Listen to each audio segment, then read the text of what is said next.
Good morning and welcome back to the Broadcast Retirement Network. This is BRN for Friday, November 15th, 2019. And here are our top stories.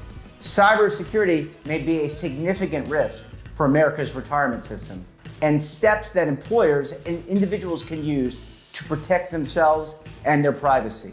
Protecting consumer privacy is obviously a very important topic, so much so that we've covered it in numerous segments on this program. But is America's retirement system at significant risk? Joining me to discuss this and a lot more, Kevin Urso. He's the president of Connected Technologies, LLC, based in St. James, New York. Kevin, welcome back to the program. Thank you for having me again. It's awesome to talk with you. You know, cybersecurity, this topic is one that will not go away. And recent news, has been that many of America's record keepers, those who handle the accounting for America's retirement system, are spending billions and billions of dollars to protect participant accounts. I want to get your thoughts on that and have you weigh in. Yeah, so we're seeing a lot of larger companies are spending a significant amount of money on cybersecurity to protect their businesses and their partners. And now we're seeing that funnel down to the smaller, mid-size and smaller markets. Yeah, I mean, as we talked about when you were last on the program, that the biggest risks seem to be the smaller, mid-sized companies who maybe do not have the resources and therefore would need a third party to help them through plugging some of those gaps. But how much of a risk? You work in a lot of different industries, a lot of different sectors. When you look at the financial sector, how much at risk versus some of the other sectors that you work in? Yeah, so financial is one of the top three. So you're basically manufacturing, finance, and healthcare. And most recently, state and local government education is starting to get in there as well. But finance is one of the top three. Yeah, I mean, we've done stories on this program about not only breaches at the financial institutions, but also the third party, the apps that people have in the App Store. We were just talking offline about Android versus Apple. So some of those apps have violated some of the terms and agreements of those stores and have picked up privacy and information, and who knows where that goes. That's a huge risk. And then recently, we've had a lot of lawsuits in this retirement space about fees and fiduciary responsibilities. But one area recently, the Vanderbilt lawsuit, had a component that was focused on data and data privacy. So are we seeing, a paradigm shift where now the lawsuits could potentially be about how you manage your data? Oh, definitely. And that's what's making some of the larger organizations a little bit more concerned, because how you manage that data as you go down the tree of responsibility is going to affect the other companies as well. And it's not just cybersecurity, but it's also your processes and procedures around how do you give out that information, who do you give it out to, how do you secure the data. Yeah, both of us are old enough to remember the birth of the internet, and we both remember the Mosaic browser, I'm sure, and Netscape and whatnot. So we've seen the evolution. And looking back on it 25 years ago, would you have thought, as you were studying, preparing for a career in technology, that data was an issue, that this was going to be an issue? Did you think about that when you were in class? Not really. And honestly, that's part of the problem is I don't think many people didn't. And a lot of this technology that we rely on today is built upon that original technology. And it just keeps on getting stacked on top of itself. So we're dealing now with problems that go 20 years back. Yeah, and we both remember Y2K and all the updates that had to be made around Y2K back in 1999, and I remember working on a lot of those projects. But to your point, a lot of these systems, these record-keeping systems and trading systems, they're built on COBOL, which you and I both had the opportunity to learn in school. That was a fun one. And then on top of that, you stack, web services and databases in order to pull and display information. That alone, that layering can be a challenge as well for many of these record keepers who have been doing record keeping basically since the inception of the 401k plan over 40 years ago. Yeah. I mean, a lot of that code and those applications there in the back end are extremely complicated. So it's very difficult to have a purely secure system without starting from scratch. Yeah, but starting from scratch is you're looking at, that's millions and tens of millions of dollars potentially to do that. It's kind of hard to wipe the slate clean, unless you're actually building a company from the ground up. And for most of these providers who are spending not tens of millions of dollars of their own in technology, but they're also spending it on people, because you need people to answer the phones, you need people to go out and visit clients and work with participants. There's a lot of expense there. And, in an era in the financial services of fee compression, where fees are going down, people are looking for the lowest cost investment as well as the best performing investment. Seems like a paradox a lot of times, but a lot of the capital isn't there to spend tens of millions of dollars to improve or build new systems. Correct. Yeah, and the people who are managing those systems are in the same boat. They're doing less with more. Doing more with less. So sometimes the security and that day-to-day maintenance gets pushed to the background. Yeah, and that's where the problems start. Yeah, that is where the problem starts, because if you don't fix a leak, it continues to leak, and then next thing you know, you got a crack in your pipe, and you're replacing a whole bunch of pipe in your house. We talked earlier jokingly, but it really isn't a joke, about 20, 25 years ago, the mindset of today's information managers. Let's talk about that. How has that been shaped by, are these people up to speed into today's current day's thinking and understanding about the environment that they're working in? I mean, they're obviously very smart. A lot of them have been around for a long time. But let's talk a little bit about the education, and when you're coming into an organization to assess, how much of your time is spent educating a CIO and their team and the CEO about what are the trends? Yeah, a significant amount of time. So like you said, all these different people in these different organizations are very intelligent. They know their business very well, but now all of a sudden, the cybersecurity has become paramount. So they need to, sometimes we're talking a different language to them, and we have to almost educate them and start from the beginning and explain how this stuff can happen. Because when you look at it at its face, a lot of them come to say, why can't we just catch the people who are doing these things? And it's a lot more complicated than that, So we have to explain how it happens, how they go about doing it, and how could it affect you or the organization.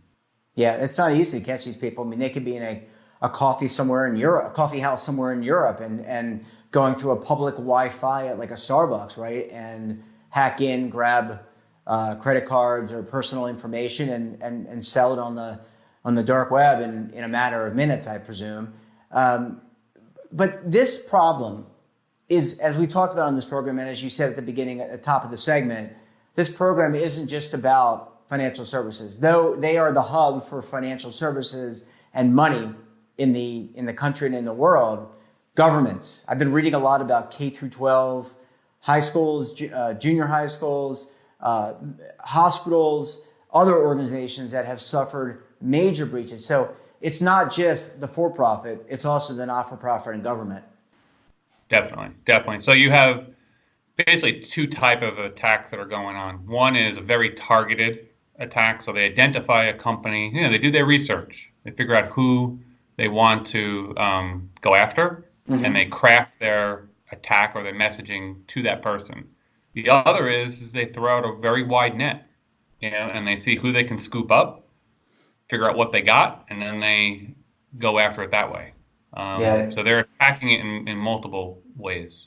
And it sounds like if you're, let's bring it back and then we'll go to a break. If you are a retirement plan sponsor, an employer who sponsors a retirement plan, it sounds like you've got to do a lot of due diligence and understanding. So you got to not only take off your day-to-day job hat, but now you got to put on your hat to understand what your record keeper may be doing to prevent, all of their partners are doing to prevent something like this. If you have a consultant or a financial advisor that's working with you or your employees to understand what their systems are doing, that's a lot of responsibility to put on people who are, again, very smart, but are not really focused on this business. I mean, doesn't that seem a lot to you? It is. And I tell people all the time, some of this isn't a do-it-yourself type task.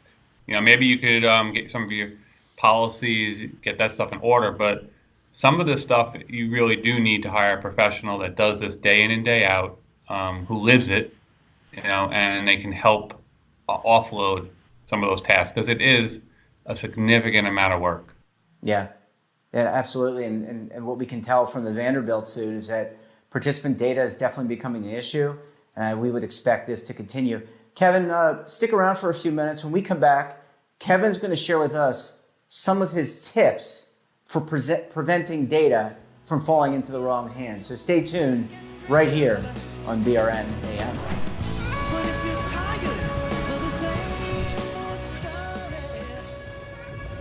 Imagine a new television network that will make you richer, healthier, and in control of your financial future.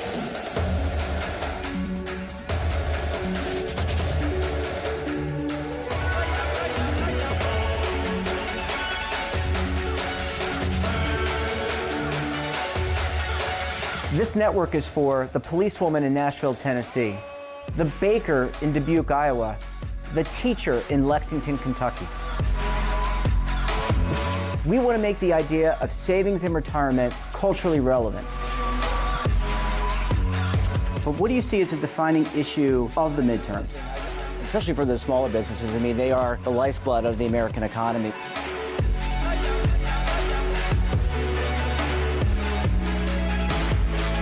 Featuring exclusive interviews, current affairs, and docuseries. 33 years old, you retired early. The philosophy is money only matters if it helps you live a life that you love. But you got to start thinking about retirement as soon as you get in. The Broadcast Retirement Network will drive very high engagement with premium partnerships.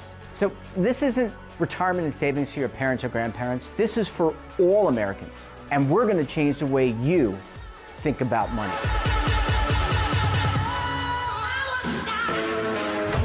Welcome to the next frontier of retirement and savings. This is BRN, the Broadcast Retirement Network. But welcome back. America's retirement system may be at risk for privacy incursion, but that doesn't mean that you can't take steps to protect yourself or your organization. We're talking with Kevin Urso. He's the president of Connected Technologies, LLC. Kevin, thanks for staying around with us this morning. Oh, thank you.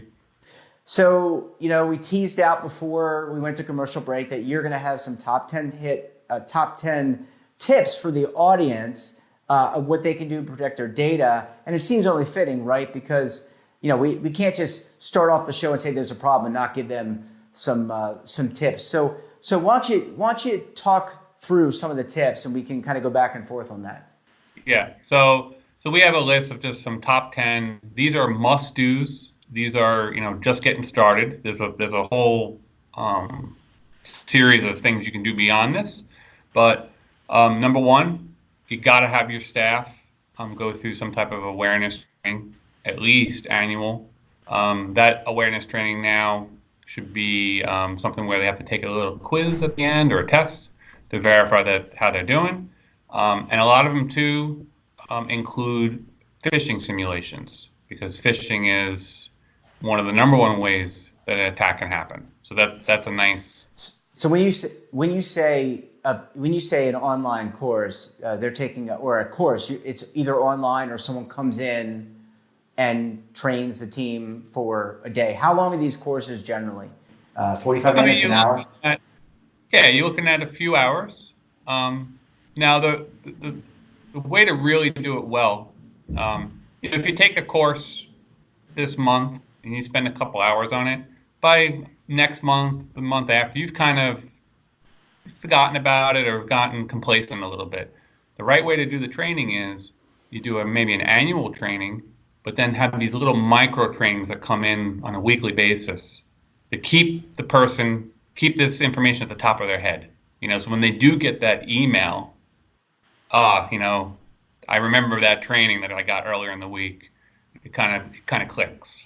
Yeah. So you're advocating for almost like a weekly reminder, a weekly email to kind of give people like, hey, this is really important. Mm-hmm. Yeah. Okay. A quick little, maybe a 15-minute video or a little news article, something to keep it top of mind for them. Okay. What else you got? You should be doing an annual penetration test. So you should have a third party come in or try to get into your network externally and then report that information to you. Were they able to get in? What could they find? What do you have that's good? What do you have that's not so good? So you can try to patch those holes. And in terms of those penetration tests, how often do they find something? And with any size organization, a large organization, a small organization, are there always holes or penetration points? I mean, there can't be a perfect system. Find places to improve. So you may not find holes where there would be a breach, but you may find things that you need to bring up to a certain standard to make it better. Yep. And those standards, by the way, are always changing. I mean, the industry, you guys are always inventing new technology, new processes. So this is ever evolving. Right. Yeah. Right. So a pen test that you do a year ago is, going to be obsolete within 6 months to a year. Yeah. Sorry, I didn't mean to interrupt you, Kevin. And, we've got about a minute and a half left in the segment. You want to just rattle off a few more? Yeah. Strong password policy is very important. Do not let users use administrative credentials to access the network. Personal devices. You have to restrict personal devices on the network. And you need to be performing your patching and your third-party patching on a regular, consistent basis. So when you say patching, that means that the developer at the network organization, like say, for example, Microsoft, they are constantly refining their systems and they send a program or an update that you or your systems administrator should install. Yeah. So Microsoft obviously is the big one, but then you got to also think about some outliers like Adobe. A lot of people use Adobe in their network. So you got to think about those third-party apps that you use on the computer as well. They have to be patched because they're a point of entry. Yeah. And Kevin, you mentioned these devices. This is an iOS device, but how vulnerable are these devices in terms of getting into the system? Because a lot of organizations have BYOD, bring your own, or BYOD, bring your own device. I was thinking about alcohol, and it's not even time to drink yet. But how vulnerable are these things, and how important is it to get this bottled up? Yeah. So if you're going to have a BYOD system, you need to have a management system in the back end that controls those because they're a strong point of entry. So if you think about it, you're bringing that computer home or that device home, you're using it.